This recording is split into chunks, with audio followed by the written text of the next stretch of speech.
Callum's joining me on this episode to talk about his project Mvpz. It's an interesting one as it involves college sports. So it's a National Collegiate Athletes Association, something like that, NCAA. But Callum, welcome to the podcast.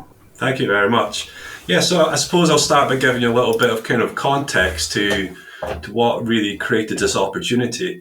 Now, college sports in the USA is massive. There's like a fan base of 150 million, which is larger than many countries. And looking at the scale of this, the amount of money that actually comes in, you're talking a multi-billion-dollar industry. But traditionally, student athletes haven't been paid, despite playing at the highest level of sport.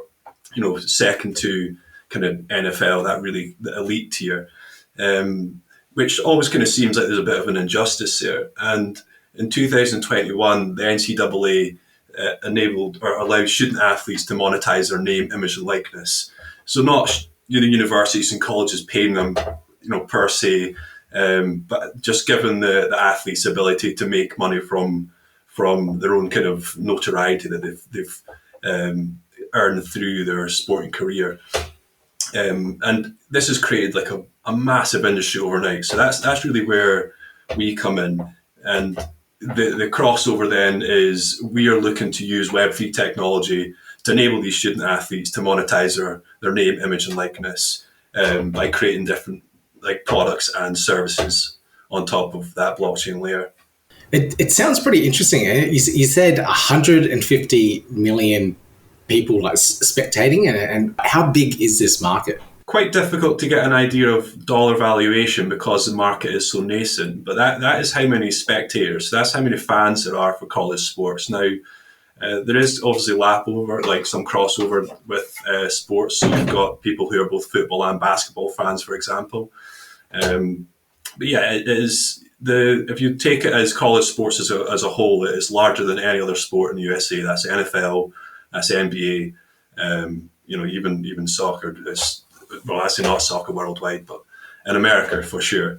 Now, you also said that these athletes aren't monetizing their brand or themselves at the moment, or how does it work at the moment for them? So before the legislation was passed in 2021, the only compensation they would have got was essentially just the benefits for playing on the team. So you get quite a lot of like equipment, you get the experience.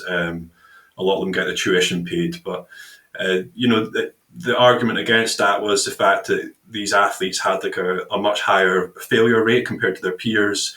They're graduating with degrees that are not of the same kind of caliber as their peers, and also the chance of making in professional sports is very, very. It's such a small rate that doesn't really justify them getting exploited. This really kind of pivotal point in their life. Post 2021, they are now allowed to work with brands. So if you're like a superstar athlete, you can then work with like Adidas, and they can then pay you, which before they're prohibited from doing that.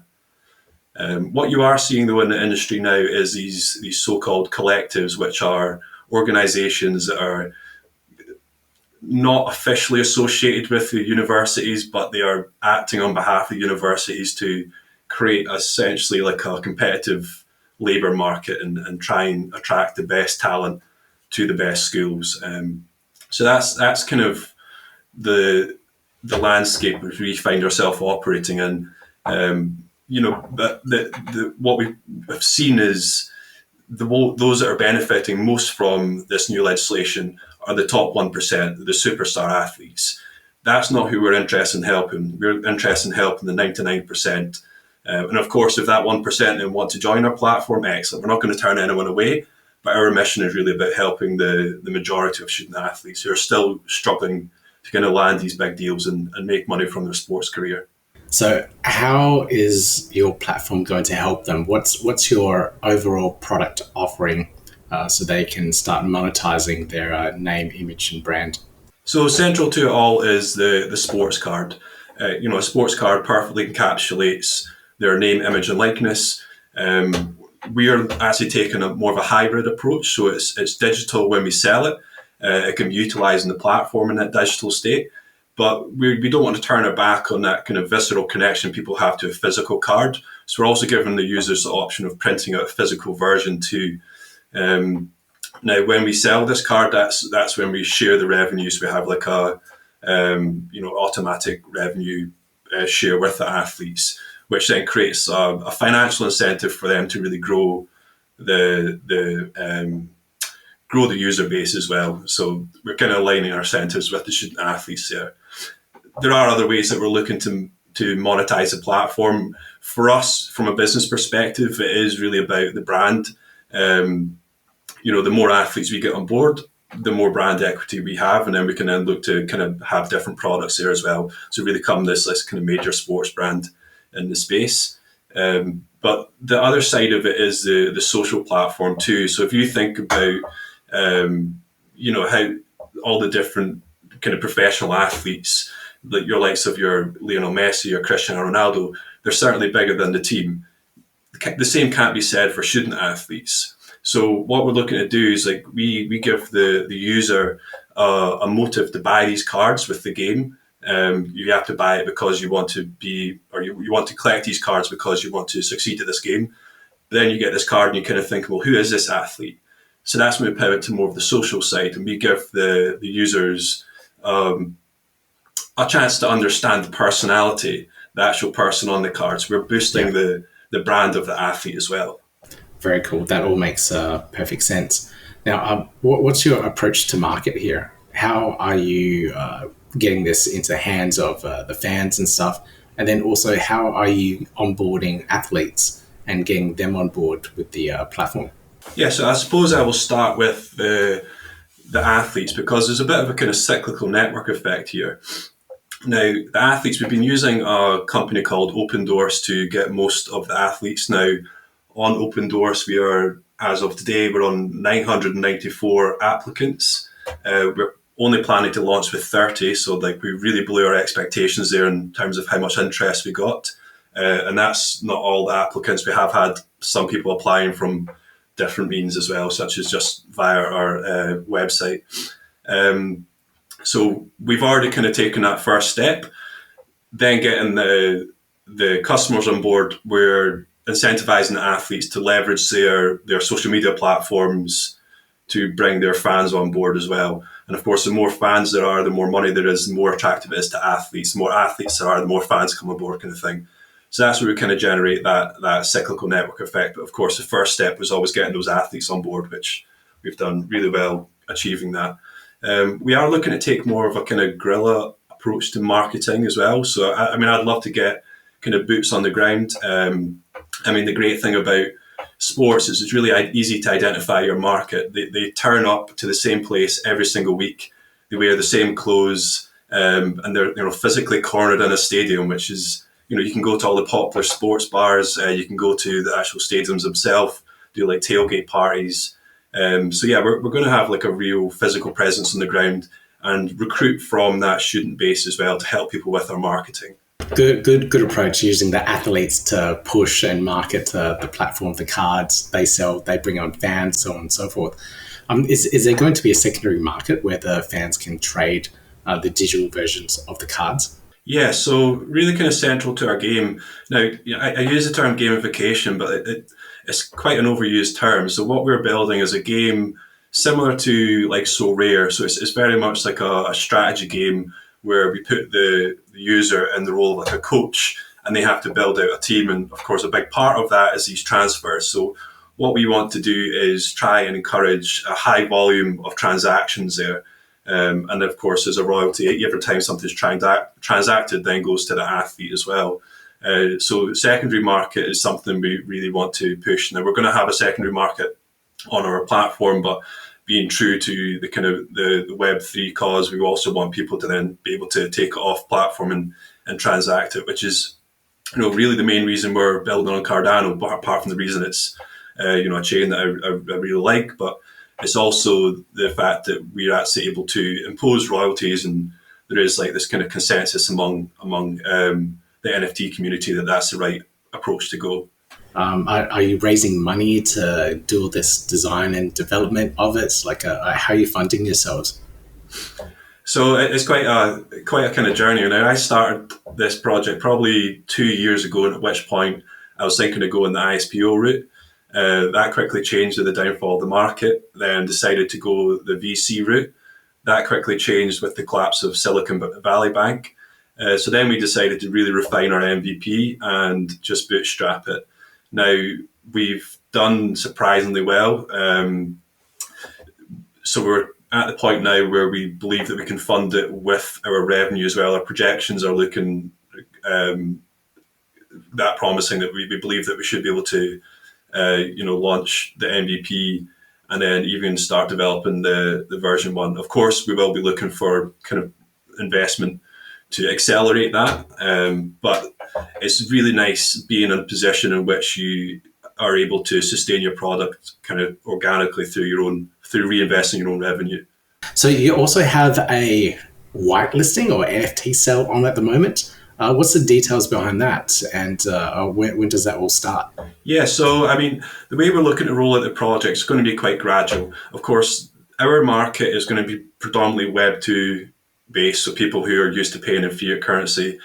That's going to be more of a hard launch. And before that, there's going to be a soft launch, and then before that, we're looking to do the whitelist. So the whitelist is really trying to form a group of people in which we can conduct a bit of a beta test. So obviously, quite a small market, but you can get quite a lot of feedback, and with that, we want to then reward them.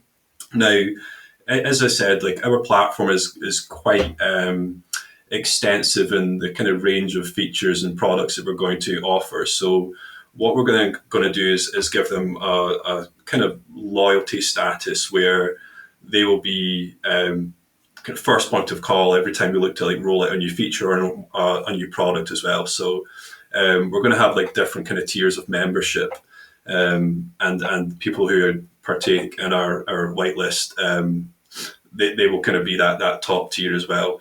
I kind of don't want to let too much slip just now because obviously there's a bit of a kind of schedule for making announcements too, but at the same time you want to give a little bit of excitement so people do sign up. But yeah, we're going to be quite favourable to the people on our whitelist when it comes to kind of priority access to new features and products.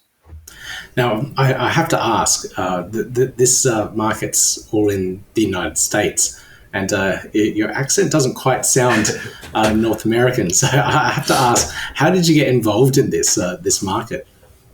So my background is in sports. I studied at university. I've coached my whole life. Rugby is my main sport, however, but it was probably 2016, maybe 15, that I really kind of fell down that Web3 rabbit hole, and I kind of started thinking about how we can use. Well, first of all, I identified the fact that there was like inefficiencies in business models, which then lead to that kind of semi-professional and amateur layer being unable to pay their athletes, and that's where I started thinking of a solution that uses blockchain technology to cut out the middleman and direct payments straight from fans to the athletes. That's where the concept kind of grew, and then I've started looking at what market would be most receptive for it. I was looking at Indian cricket, but just with the timing of the NCAA legislation being passed, it seemed like the timing was absolutely perfect for targeting that market over there in America. And then 2 years passed, I just became absolutely obsessed with college sports, and I think a lot of people over in the US don't really understand how something that's so US centric can be kind of perceived by people from outside the USA. But of course, in the digital age, it's quite easy to be a sports fan of any sports worldwide these days. So very, very involved in college sports these days. It's taken over all my kind of spare time these days, like just watching, obsessing over it. I can imagine. Okay. So if people want to find out more about your project, if they want to engage with the online community, where do we go to start learning more about the project, join the whitelist, all those things? We've got our main Twitter page, which is @_Mvpz. And then a bit more of a personal one, I've got my own account too. You might have to put up with a few more kind of shit posts there. I can't help a few sarky comments on and a few gifs. But yeah, I'm trying my kind of hardest to get out there and speak to people. I want to do it organically as well. So really just becoming more of an active member of the community. We are going to launch our Discord via our whitelist, so that the whitelist is going to be that kind of that stepping stone into a Discord. So that will be on its way in probably the next couple of weeks. And yeah, I'm also just willing to jump on a call with people, especially those who feel that they can contribute something to, like, as I say, like I'm a big believer in the strength of community, and it's one of the things I love about Web3. That's people want to see you succeed, and if they can help you, then they're always kind of willing to jump on a call, and I'm always delighted to get chatting to people. Yeah, it definitely is all about community, and good luck with growing your own around MVPs. I'm looking forward to seeing how this one fans out. I'm interested in this one because I know that market is absolutely huge. So I'd love to see you guys capture even a small percentage of that and get things up and running.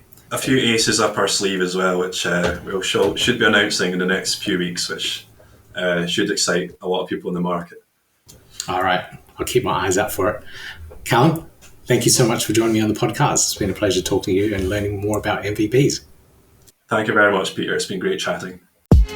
Yeah, gotta do it like that. You've been listening to the Learn Cardano podcast. Gotta get it hype. Crypto is what we like, but this is not investment or financial advice. Gotta do your research, cause it's risky. We know it is. This show is educational and it's informative. Crypto's the future, really, it ain't no debate.